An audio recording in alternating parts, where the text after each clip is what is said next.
Баршаңызға қайырлы күн, менің каналыма қош келдіңіздер.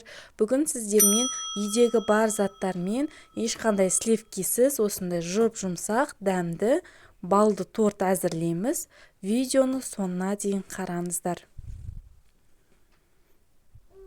Алдымен таза ыдысымызға жұмыртқа жарамыз.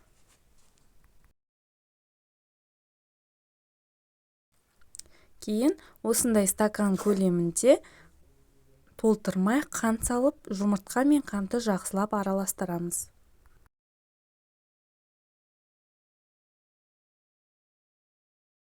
Кейін толтырмай бір шай қасық ас содасы және де жарты қасық разрыхлитель қосып, жақсылап араластырамыз. Содан соң 2 ас қасық бал саламыз. Балды да көп мөлшерде салуға болмайды, ато корждарымыз қатты болып кетеді. Кейін мен осындай сливочный берега майын пайдаландым. Май салып, енді осы ыдысымызды су моншасына құямыз, яғни қайнап тұрған судың үстіне осылай қасығымызды қолдан алмай араластырып, май мен бал ерігенше осылай жиі араластырып тұрамыз. Себебі құрамында жұмыртқа болғандықтан пісіп кетуі мүмкін.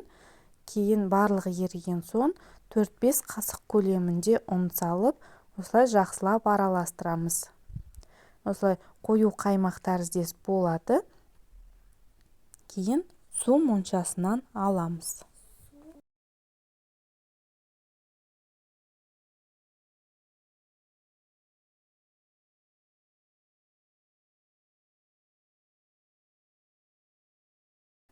Енді ұнды біртіндеп қоса отыра қамыр илейміз. Ұнды көп мөлшерде қосудың қажеті жоқ. Корждарымыз қатты болып кетеді, сондықтан біртіндеп қана қоса отырып, жұмсақ қамыр илейміз. Қамырымыз кішкене қолға жабысқақ болады. Не осылай қамыр дайындаймыз.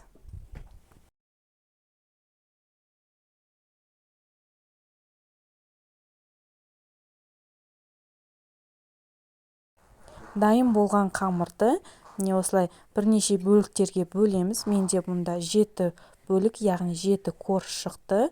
Осылай бөліп аламыз. Бөліп алған соң бір бөлігін алып, оны сеуіп, жұқалау етіп жаямыз. Қалған бөлігін бетін жауып қою қажет, себебі кеуіп кетеді. Не осылай жұқа етіп жайып, противенге пергамент қағазын төсеп, жаңағы коржды орналастырамыз.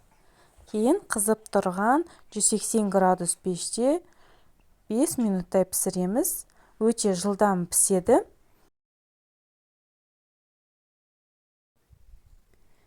Өте қатты күйдіріп жіберудің қажеті жоқ. Корждарымыз қатты болып кетеді. Міне осылай кішкене беті қызарған соң алып, осылай бір тарелкамен болмаса осындай размерде өздеріңіз кесіп аласыздар.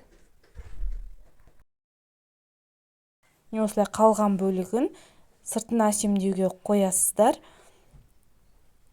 Енді кремін дайындайтын боламыз. Креміне бөлме температурасындағы жұмсақ сары май қажет болады. Кейін жарты банка осындай сгущенка қостым, және вареный сгущенка қостым жарты банка. Егер болмаса, бір банка сгущенканы қоса салсаңыздар болады. Кейін миксердің көмегімен бір келкі масса болғанша жақсылап миксерлейміз. Жаңағы қалған бөліктерін әсемдеуге осылай қолмен, болмаса оқтаумен, блендермен ұсақтап езіп алсаңыздар. Кейін енді корждарымызға кремді жағамыз. Не осылай видеодағыдай барлығын жағып шығамыз.